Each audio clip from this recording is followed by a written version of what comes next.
Welcome to S की study point Siliguri. आप देख रहे हैं model activity task class 8 history को अक्टूबर 2021।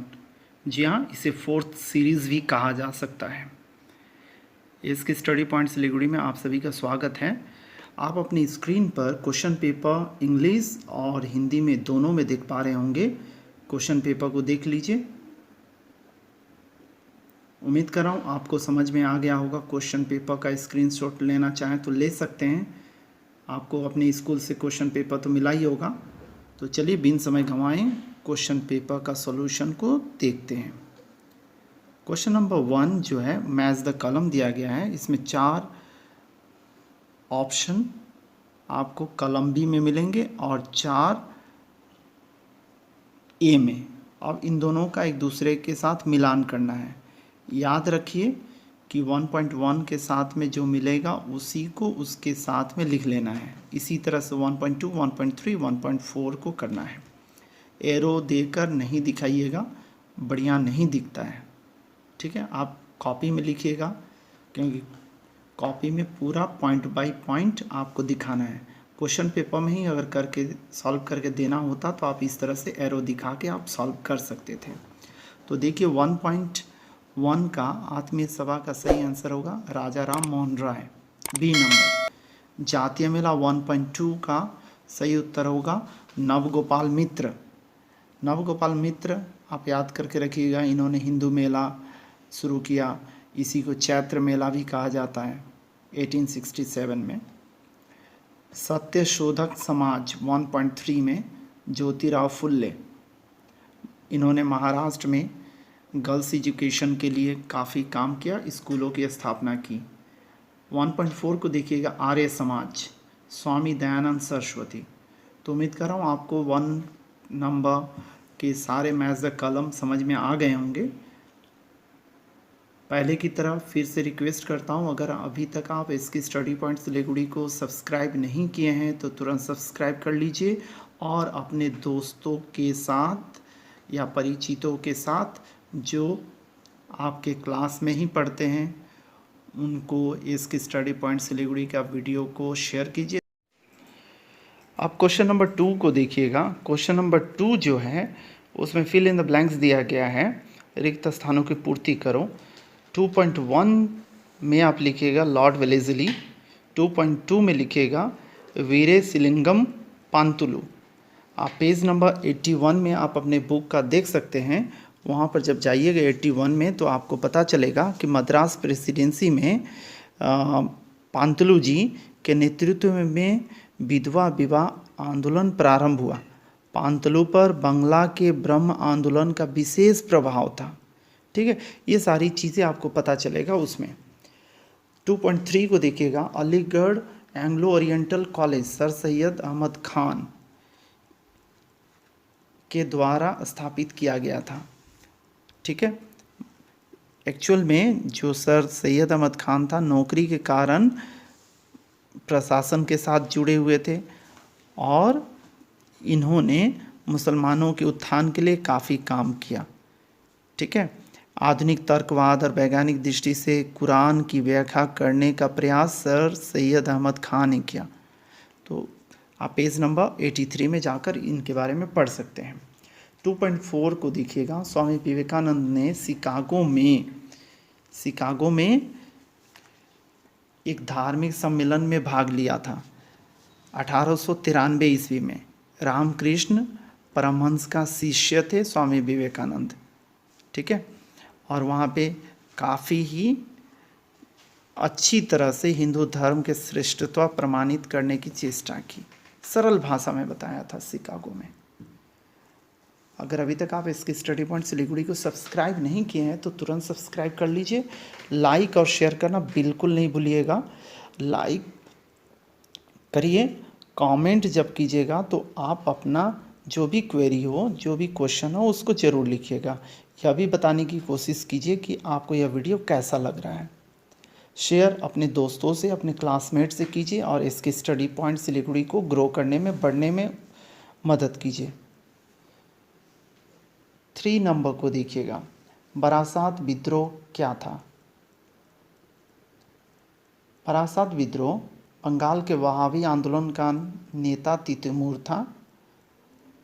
1830 ईस्वी में उसने मुसलमानों के धार्मिक सुधार के साथ ही जमींदारों, सूदखोरों के शोषण और अत्याचार का विरोध करने के लिए भी उन्हें प्रेरित किया। इनके विचार से प्रभावित निर्धन और निम्न श्रेणी के असंख्य हिंदू और मुसलमान इनके समर्थक बन गए। तितुमिर ने अपने 600 समर्थकों को लेकर बरासात के पास नारकेल बेरिया में बांस का एक किला बनवाया और नदिया, बरासात और 24 परगना की बहुत सी नील कोठियों तथा जमींदारों के घरों पर आक्रमण किया। तितुमिर अंग्रेजों के कट्टर विरोधी थे तथा उन्होंने अंग्रेजों के विरुद्ध युद्ध की घोषणा कर दी। 1831 ईस्वी का यह विद्रोह बरासात विद्रोह के नाम से विख्यात है। आप इतना लिख लीजिए, टू द पॉइंट लिख लीजिए, ठीक है। भले ही दो तीन वाक्यों में बोला गया है, किंतु आप देख लीजिए काफ़ी सारे पॉइंट्स को बताने के लिए थोड़ा बड़ा होगा ही होगा। आप इतना ही लिखिएगा, नंबर कटेगा नहीं, आपको फुल मार्क्स जरूर मिल जाएगा। यंग बंगाल के नाम से कौन जाने जाते थे? हेनरी लुई विवियन डेरोजियो, जो कोलकाता के हिंदू कॉलेज के शिक्षक थे, ने तरुण बंगाल, यंग बंगाल नाम का एक संस्था की स्थापना की, एक दल की स्थापना की। इस संस्था के छात्रों और अनुयायियों को तरुण बंगाल कहा जाता था। इस संस्था के सदस्यों ने उस समय के विभिन्न सामाजिक कुरीतियों के विरुद्ध अपना विरोध प्रकट किया। साथ ही उस समय में प्रचलित जाति पाति, बाल विवाह, बहुविवाह आदि की प्रथाओं के प्रति भी लोगों को जागरूक किया। ठीक है, तो 3.3 को देखते हैं, जिसमें दिया गया है मोपाला विद्रोह क्यों हुआ था, क्या कारण था मोपाला विद्रोह। ठीक है, अगर आप अपना बुक निकालेंगे और बुक में देखना चाहें तो पेज नंबर आप बुक का देखकर खोज सकते हैं, लिख सकते हैं। उसकी मदद से भी आप अपना आंसर तैयार कर सकते हैं, किंतु उससे बेहतर आंसर इसकी स्टडी पॉइंट सिलीगुड़ी बना कर दिया है, इसलिए आप पेज नंबर 85 अपने बुक में जाकर केवल पढ़ लीजिए बस, किंतु लिखिए इसकी स्टडी पॉइंट का दिया गया स्टैंडर्ड आंसर। देखिए क्या कारण था। दक्षिण भारत की मालाबार अंचल में किसानों के द्वारा किए गए विद्रोह को मोपाला विद्रोह के नाम से जाना जाता है। इस विद्रोह के कारणों को निम्नलिखित रूप से लिखा जा सकता है। नंबर 1, कृषि श्रमिक, छोटे व्यवसायी और मछली पकड़ने वाले मोपालियों पर ब्रिटिश सरकार द्वारा गैर कानूनी टैक्स, हिंदी में कर बोलते हैं, ज़बरदस्ती लगा देना, मतलब इस कर का लगा देना, ठीक है, ज़बरदस्ती लगा देना। 2 नंबर पॉइंट, मालाबार अंचल को दखल करके गरीब किसानों पर ब्रिटिश सरकार द्वारा राजस्व का भार लगाना। तीसरा पॉइंट देखिए, दक्षिण भारत के मालाबार अंचल के किसानों का जमीन पर अधिकार को ब्रिटिश सरकार द्वारा अस्वीकार कर देना। इस प्रकार हम देखते हैं कि मोपालियों द्वारा औपनिवेशिक प्रशासन के विरोध में मोपाला विद्रोह किया गया एक विरोध आंदोलन था। इतना लिख लीजिएगा, आपका कंप्लीट आंसर हो जाएगा। क्वेश्चन नंबर 4 को देखिए। 4.1, संथाल विद्रोह में हिंदू पैट्रियट की क्या भूमिका थी? संथाल विद्रोह में हिंदू पैट्रियट की भूमिका, औपनिवेशिक शासक, जमींदार और महाजनों के शोषण के विरुद्ध संथाल उपजातियों के द्वारा किया गया विद्रोह संथाल विद्रोह या हुल विद्रोह था।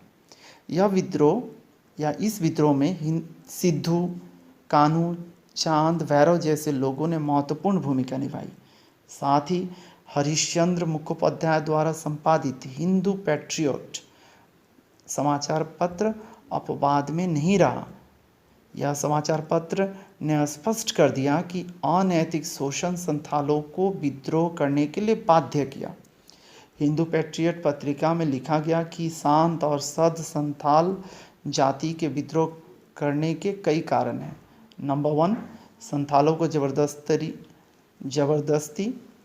नंबर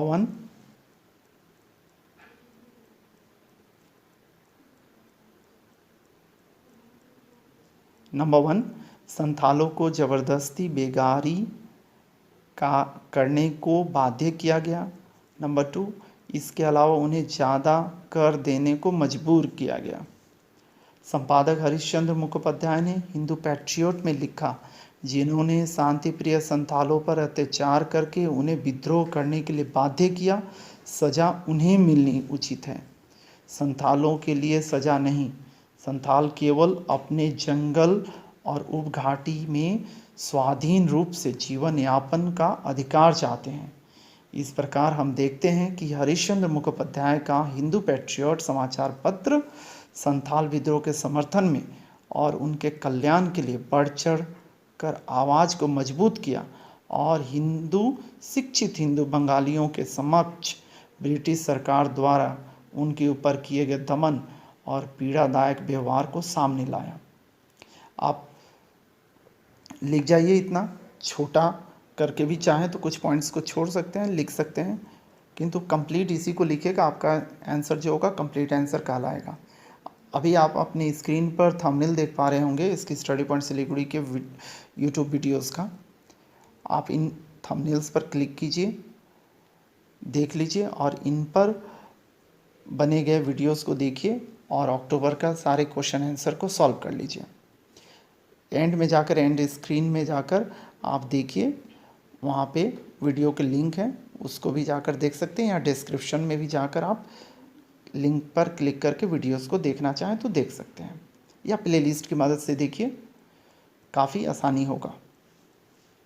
आगे बढ़ते 4.2 को 1857 ईस्वी के विद्रोह के बाद कोई दो प्रमुख परिवर्तन लिखे। मतलब 1857 का जो विद्रोह हुआ, उस विद्रोह के बाद में जो दो प्रमुख परिवर्तन हुआ उसको बताइए। तो यहाँ पर हम लोग जो प्रशासनिक बदलाव हो रहा है उसको हम लोग लेकर चर्चा करेंगे। 1857 ईस्वी के महाविद्रोह के बाद ब्रिटिश ईस्ट इंडिया कंपनी का शासन और शासन प्रबंध से संबंधित जो बदलाव हुआ उसको हम निम्न रूप से लिख सकते हैं। नंबर 1, सन 1857 ईस्वी के विद्रोह के बाद से भारत में ब्रिटिश ईस्ट इंडिया कंपनी का शासन समाप्त हो गया और इसके बदले ब्रिटेन की पार्लियामेंट ने सीधे भारत की शासन क्षमता अपने हाथ में ले लिया। कानून लगाकर ब्रिटेन की महारानी विक्टोरिया को ब्रिटिश भारत की घोषित कर दिया गया। 2 नंबर पॉइंट देखिए, गवर्नर जनरल का पद को समाप्त कर वायसराय राजा का प्रतिनिधि, राज प्रतिनिधि का पद को आरंभ किया गया। इसके साथ ही नवंबर 1857 ईस्वी से भारत में महारानी विक्टोरिया का शासन प्रारंभ हो गया। ठीक है, तो 1857 ईस्वी के पहले तक क्या था, ईस्ट इंडिया कंपनी का शासन इंडिया में रहा, गवर्नर जनरल रहता था। और 1857 के विद्रोह के बाद में जब महारानी विक्टोरिया का घोषणा पत्र आया, उसके बाद से अंग्रेज़ों का जो ईस्ट इंडिया कंपनी था उसका समाप्ति हो गया, उसका अंत हो गया और डायरेक्ट प्रत्यक्ष रूप से महारानी विक्टोरिया का शासन भारत में शुरू हो गया।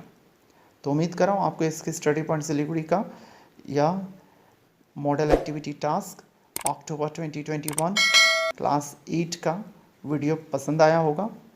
कमेंट सेक्शन में जाकर कमेंट करके ज़रूर बताइएगा। कोई भी डाउट हो तो ज़रूर लिखिएगा। Thank you very much.